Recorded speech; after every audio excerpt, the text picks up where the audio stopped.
Hello everyone, and welcome to my Young and the Restless official 24 channel. I hope everyone is having a wonderful day. Before we begin, please hit the subscribe button and give this video a thumbs up. Sharon and Nick never imagined that the quiet storm brewing around them would explode into the nightmare Matt Clark had been planning for months, but as the night closed in and the shadows seemed to shift with sinister intention, the truth hit them with chilling clarity. They were caught in Matt's trap, and by the time they realized it, it was already far too late. Everything had been staged, calculated, sewn together with the sort of venom only Matt, now hiding beneath the smug identity of Mitch Bacall, could wield. He'd baited them both with emotional chaos, Sharon with the haunting remnants of her past, Nick with the false leads and psychological manipulation that kept pushing him to question every step he took. And now, as the cold air tightened around them and the last pieces of Matt's game clicked into place, the horror of what he had orchestrated finally sank in.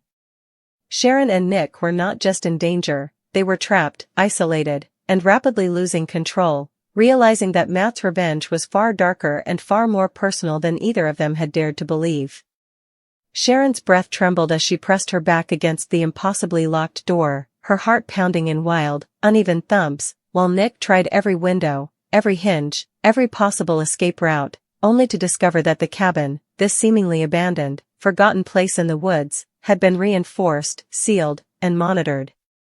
Matt wanted them here. Matt needed them helpless. And that chilling realization sent a bolt of dread through Nick that he couldn't hide, not even from Sharon. She watched him with growing panic, trying to steady herself, but the look in his eyes told her everything. Matt had outsmarted them, and whatever was coming next was not something either of them were prepared for. Nick tried to stay calm, tried to reassure Sharon even as he himself felt the fraying edge of fear tugging at his sanity. "We're gonna get out of this," he whispered, even though the uncertainty in his voice betrayed him. The room around them seemed to close in, as if the walls were breathing with the malicious intent of the man who built the trap. And then, as if summoned by their fear, the old radio in the corner crackled to life. Sharon's knees nearly buckled when Matt's cold, taunting voice poured through the speakers, smooth, deliberate, dripping with triumph. "Welcome to the end of your lies," Matt purred. "Or should I say, the beginning of your truth?" His words slithered through the cabin like poison, and Sharon instinctively grabbed Nick's arm, her fingers tightening as she fought back tears. Matt wasn't bluffing. He hadn't dragged them here for intimidation or petty theatrics. He wanted to break them, emotionally, psychologically, maybe even physically. And he wanted them to suffer together, the way he believed they had made him suffer. Nick yelled into the radio, demanding answers, demanding Matt face them, but his voice only echoed uselessly off the wooden walls. Matt laughed, low and chilling. "Oh, you'll see me," he promised. "You'll see everything." The lights flickered, the temperature seemed to drop, and a sudden mechanical whir vibrated beneath the cabin floor, some kind of machinery, some unknown device Matt had installed. Sharon's panic rose like a wave crashing inside her chest. She clung to Nick, whispering through trembling lips, "What is he doing to us? Nick, what's happening?" But Nick didn't know. And that uncertainty terrified him more than anything Matt had ever done. Suddenly the screens on the wall, screens they hadn't noticed before, camouflaged beneath wooden panels, blinked to life, each one revealing live footage of them from different angles. Matt had been watching them from the moment they stepped into the cabin. Sharon gasped, horror tightening her throat as she realized they were being recorded, analyzed, studied like prey. Nick lunged toward the nearest screen, slamming his fist against it, but Matt's voice returned, darker now. "Break all the screens you want. I have hundreds more. You see, I built this place, for you." Sharon's hand flew over her mouth as tears welled, her mind spinning with the realization that this was not a spur-of-the-moment revenge plan. Matt had engineered this, layer by twisted layer, creating a psychological maze designed specifically for them. Every memory, every trauma, every weakness, they were all weapons in Matt's arsenal. Sharon felt ice in her veins as she whispered, "He's going to hurt us, Nick, he's going to hurt us, and he wants us to watch it happen." Nick held her, pulling her close because holding her was the only thing keeping him grounded, the only thing resisting the panic gnawing at his gut. But before he could speak, before he could think of anything comforting to say, the lights in the cabin snapped off completely, plunging them into suffocating darkness. Sharon's terrified scream tore through the air as the sound of a metal latch clicked somewhere behind them. Nick spun around, trying to track the sound, but in the darkness it was impossible. Shadows merged into a single impenetrable void. Then a faint glow appeared, one single screen turning back on, displaying a distorted, grainy image. But as the focus cleared, Sharon nearly collapsed. It was Faith, their daughter, bound to a chair in another room, blindfolded, terrified, crying out for help. Nick's fury exploded. He roared Matt's name, slamming his fists into the walls until his knuckles bled. "You monster! If you touch her," Matt spoke calmly over him. "You should worry less about Faith, and more about yourselves. Because if you don't play by my rules, she suffers. And if you do play, well, you'll suffer."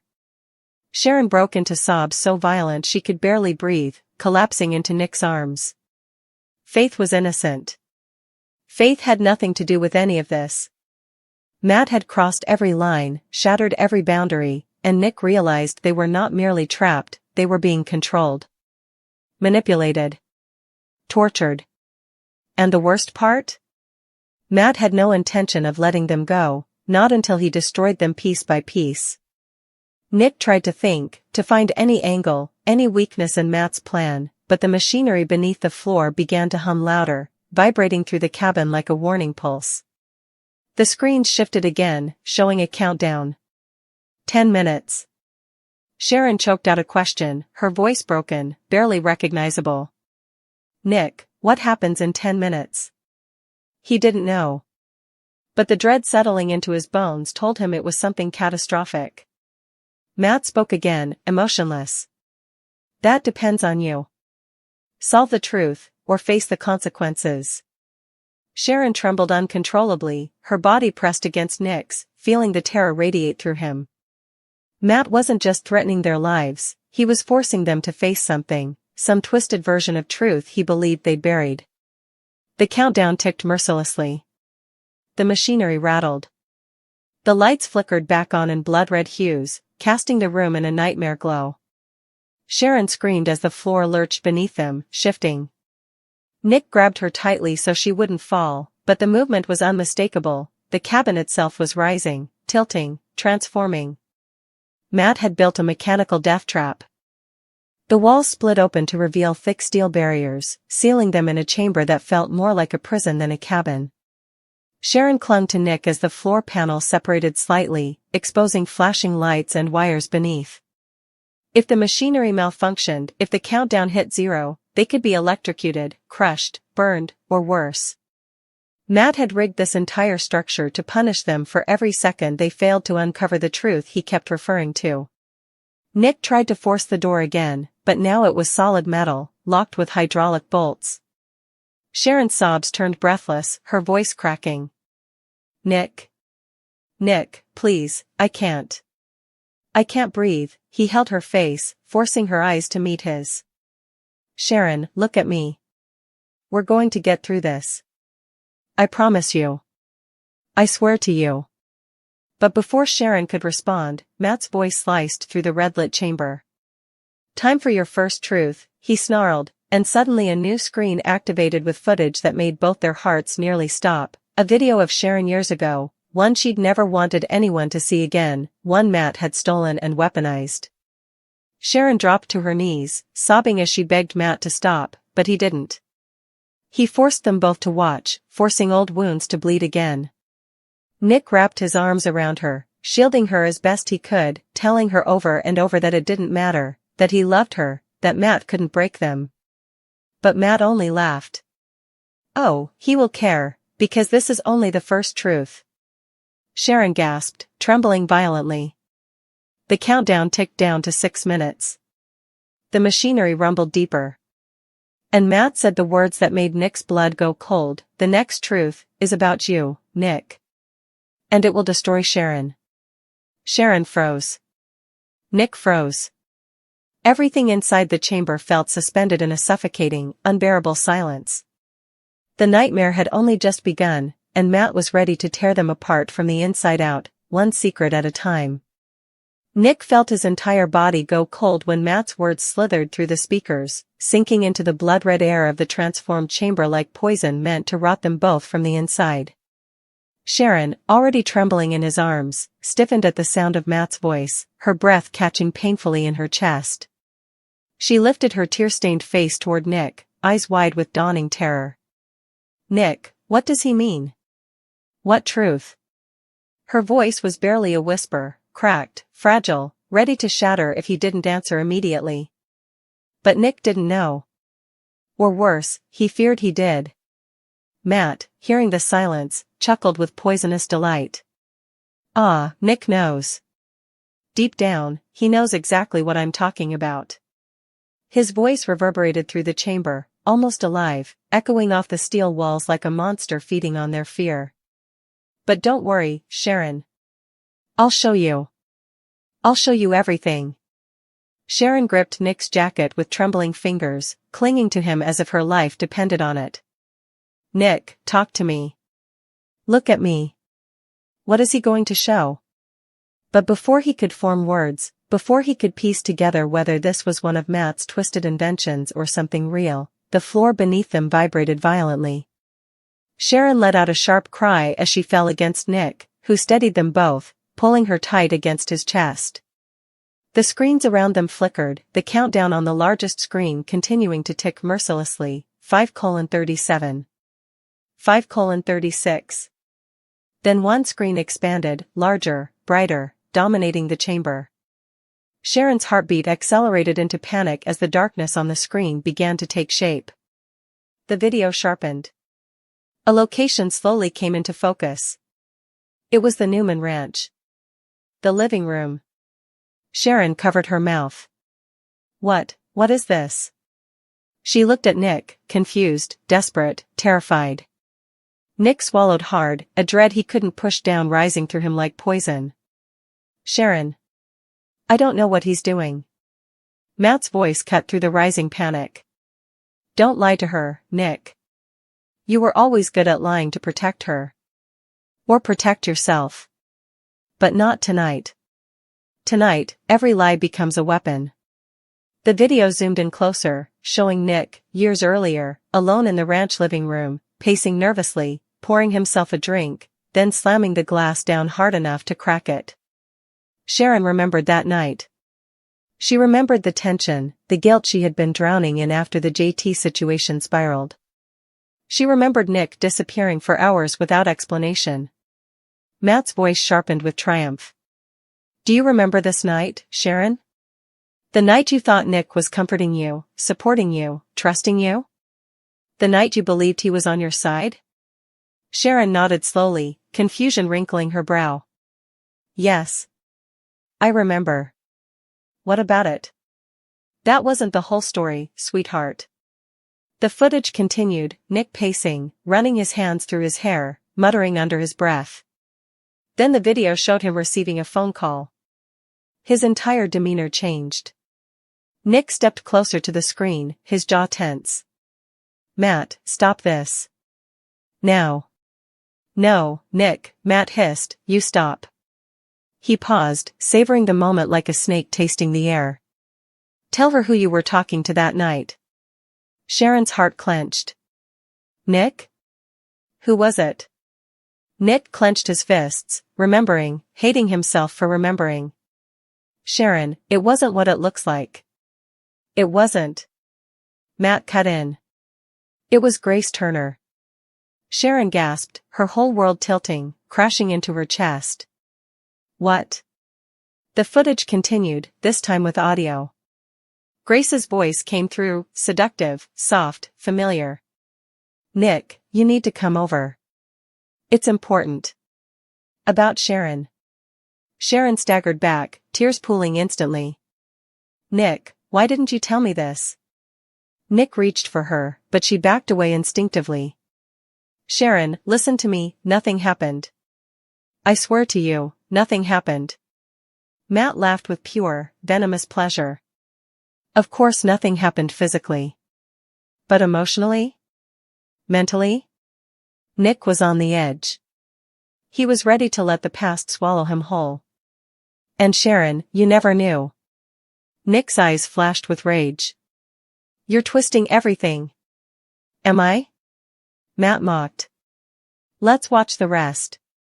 The footage resumed, showing Nick grabbing his keys, leaving the ranch. But the video didn't cut. It followed him, Matt's cameras, or stolen security footage, or who knew what, tracking Nick to a hotel downtown.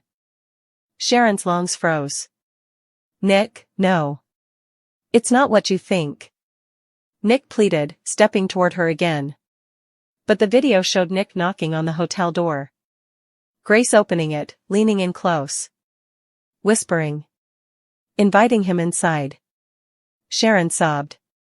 You went in? Nick, you went in? Nick's voice cracked. Sharon, I didn't do anything with her. I swear to you. I only talked. That was enough, Matt sneered. Enough to betray her. Enough to break her. Sharon shook violently, backing into the steel wall as if she needed something solid before she collapsed completely. You lied to me, all these years, you lied. Nick grabbed her shoulders gently but firmly. Sharon, look at me. Look at me. His voice broke. I left after 10 minutes. I didn't touch her. I came home to you. I chose you. I always chose you. But Matt, delighted by the emotional carnage, spoke again. Oh, but Sharon, that's not even the worst part. You see, Nick didn't just go there out of fear. He went because he doubted you. Because he thought. Nick roared. Don't you say it. He thought you were lying to him. Sharon's heart shattered. You thought I was lying? About what, Nick? About JT? About everything we were going through? You didn't trust me? Nick's voice cracked with desperate pain. Sharon. I was scared. I was angry. Everything was falling apart. I didn't know which way was up. I made a mistake going there. But I walked out. I came straight home. I chose us. I chose you. But Sharon's tears continued to fall. The hurt pierced too deeply, too suddenly. Matt knew exactly how to rip open the kind of wound that never fully healed. Matt's voice slithered through the chamber. And now, Sharon, now you understand what betrayal tastes like. The same betrayal he accused you of. The beautiful symmetry of it all. Sharon pressed her hands to her ears, shaking her head violently. Stop. Stop it. Stop talking. But the screens didn't stop. They changed again, this time showing Faith still tied to the chair, whimpering, frightened, calling out for her parents. Sharon screamed. A sound so raw, so primal, it tore through the chamber like a knife. Faith. Oh my God, Faith. Please, please don't hurt her. Matt spoke softly, almost lovingly. Then perhaps her parents should focus. Because your time is running out. The countdown hit 4:02. 4:01. Nick dragged Sharon's trembling body into his arms, forcing her to breathe, forcing her to hear him. Sharon, listen to me. Matt is manipulating everything. He wants us broken, destroyed. Don't let him take what we have. Don't let him twist us like this. She sobbed into his chest, her voice a broken whisper. I just need to know the truth. Nick lifted her chin, his eyes burning with sincerity. The truth is, I never cheated on you. I never touched her. I went there because I thought she had information that would help you. Help us. I wasn't thinking straight. I was a mess. But I did not betray you. Matt sighed dramatically. How romantic. How pathetic. But Nick, there's one more truth Sharon needs to hear. Nick froze. Matt, don't. Don't do this. Oh, I'm doing it, Matt said, the joy in his voice unmistakable. Sharon, that night. Nick wasn't just doubting you. He was doubting your future. Doubting whether he still belonged in your life at all. Sharon's breath caught. Nick? Is that true? Nick's heart splintered. Sharon. I was scared. I thought I was losing you. I thought every choice I made was hurting you more. I didn't know how to fix anything. But I never stopped loving you. Matt's laughter echoed like thunder. And that, my dear Sharon, is the truth he hoped would never surface. Nick thought about walking away. Leaving you. Sharon stared at him, stunned, crushed, barely able to breathe. Nick grabbed her hands. Yes, I thought about it. For 1 second. 1 weak, terrified moment. But I didn't do it. I didn't leave. I stayed.